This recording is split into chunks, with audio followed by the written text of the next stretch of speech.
Greetings, this is the man who pretends to be Charles Darwin, and I'm back again after a short break of a few months, during which time I moved from eastern Oklahoma to eastern France.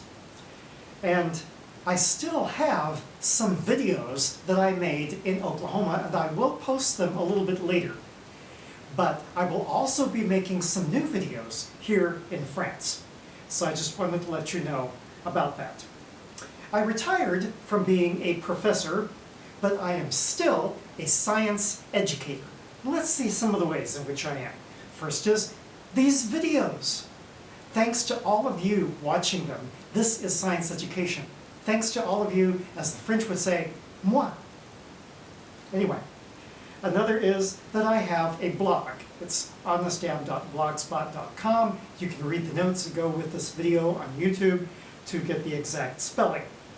I'm also continuing to write books. I've written 5 science books. Here are 3 of them.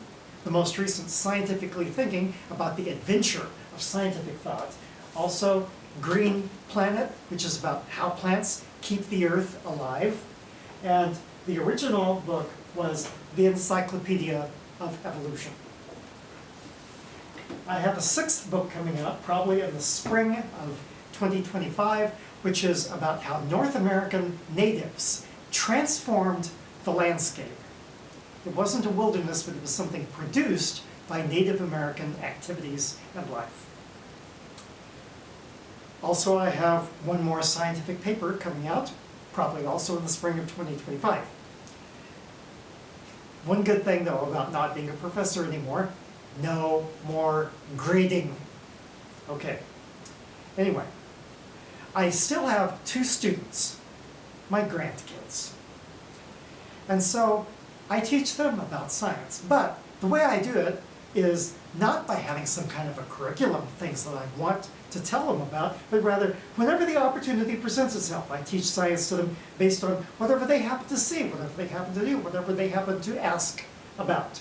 For instance, my granddaughter saw a feather on the ground, and we talked about why birds have feathers and whether or not the loss of that feather on the ground was any injury to the bird. See, there's all kinds of scientific questions that come from just finding a feather on the ground. This morning, from that window, the sunrise was orange. Why is the sunrise orange?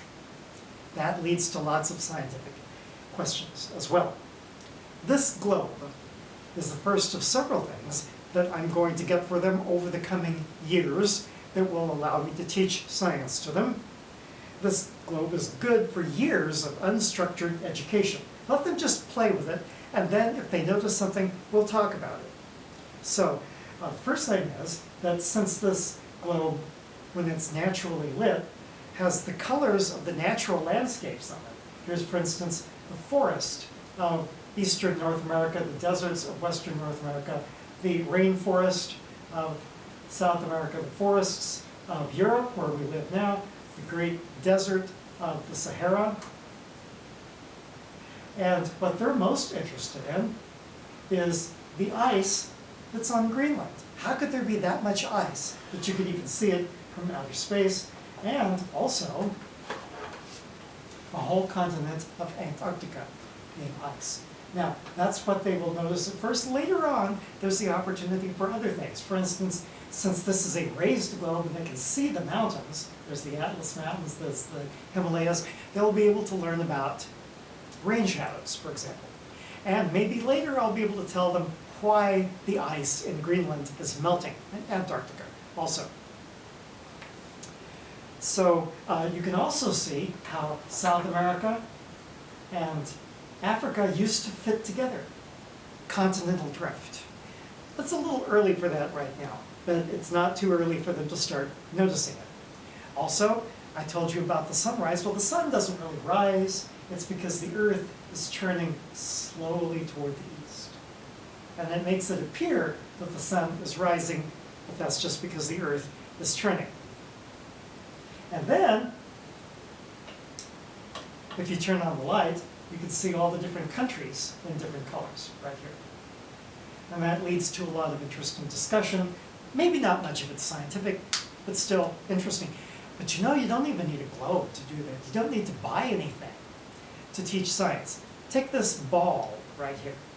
Even this ball. Let's suppose this ball is the moon and that the sun is actually outside the window as it is. If I look at the ball this way, the moon, then I'm seeing the dark side. And so this would be the new moon. Then as the moon comes around here, it's a half moon. I'm the Earth right now.